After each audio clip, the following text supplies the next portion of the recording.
Halo semuanya, selamat datang di channel Teknologi. Teman-teman semua, di sini aku mau menjelaskan mengenai apa sih yang harus dilakukan ketika DC kredit pintar mengancam atau mungkin mengintimidasi kalian. Nah, teman-teman, sesuai dengan data yang aku baca di forum-forum Galbay itu, kredit pintar telat sehari, 2 hari, 3 hari itu udah ada DC yang nge-WA ya. Kemudian mengancam akan menyebarkan data. Nah, kemudian kalau kalian telat bayar atau gagal bayar 2 minggu, ada kemungkinan akan didatangi oleh DC ke rumah, apalagi kalau kalian lokasinya ada di Jabodetabek atau kota-kota besar ya. Nah, lalu apa yang harus kalian lakukan ketika DC datang ke rumah dan mengancam? Nah, teman-teman, di sini aku akan menjelaskannya. Yang pertama adalah tetap tenang dan periksa identitas. Maksudnya di sini kamu harus meminta surat resmi dan identitas dari DC tersebut ya, karena itu sangat penting. Kamu harus memastikan dokumennya itu mencantumkan nama lengkap, perusahaan, dan rincian utang.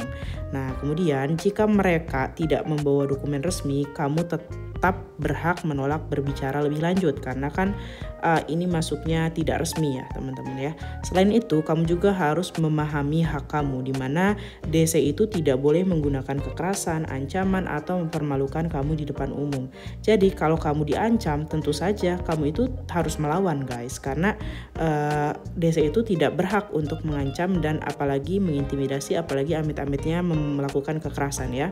Nah, jadi kalian itu mempunyai hak untuk meminta mereka meninggalkan tempat jika merasa tidak nyaman. Nah, kalau ada intimidasi atau pelanggaran, kamu bisa melaporkannya ke OJK atau ke kepolisian, atau kamu ajakin aja DC-nya untuk ngobrol langsung di kantor polisi ya teman-teman. Selanjutnya, jangan bayar atau serahkan barang secara langsung. Nah, teman-teman, ini banyak yang kejadian ya. Jadi bayar tagihan, bayar tunggakan langsung ke DC-nya. Padahal sama DC-nya dilipat teman-teman duitnya. Jadi mereka nggak nyetor ke kredit pintarnya. Nah, ini jangan sampai kalian memberikan uang tunai atau barang secara langsung kepada DC, karena pembayaran itu langsung itu ke virtual account kredit pintar. Tapi kalau misalkan DC-nya bawa surat yang menyatakan kamu itu harus membayar cash ke dia, ya bisa aja, tapi saran aku kalian konfirmasi dulu ke CS dari kredit pintar. Nah, jadi kalau mereka memaksa, tentu saja kalian harus menolak ya teman-teman ya. Nah, selain itu teman-teman, kalian juga harus mendiskusikan solusi. Jadi teman-teman jangan lepas tanggung jawab. Nah, kalau misalkan memang kalian itu punya tunggakan, punya gagal bayar, telat bayar, tentu saja kalian diskusikan ya. Jadi supaya si DC-nya tidak meneror lagi nih ya, diskusikan kapan bisa bayar, kasih tahu keluhan kalian dan yang lainnya. Kemudian yang kelima adalah dokumentasikan dan laporkan jika perlu. Nah, teman-teman, kalau bisa ya, ketika kalian diancam oleh DC atau didatangi oleh DC, kalian harus melakukan perekaman, di capture, kemudian di video. Nah, itu bisa jadi barang bukti teman-teman kalau kalian memang diintimidasi. Nah, jadi kalian harus mencatat semua informasi seperti nama debt collector, waktu kunjungan, isi percakapan, bisa berupa video, foto, dan yang lainnya.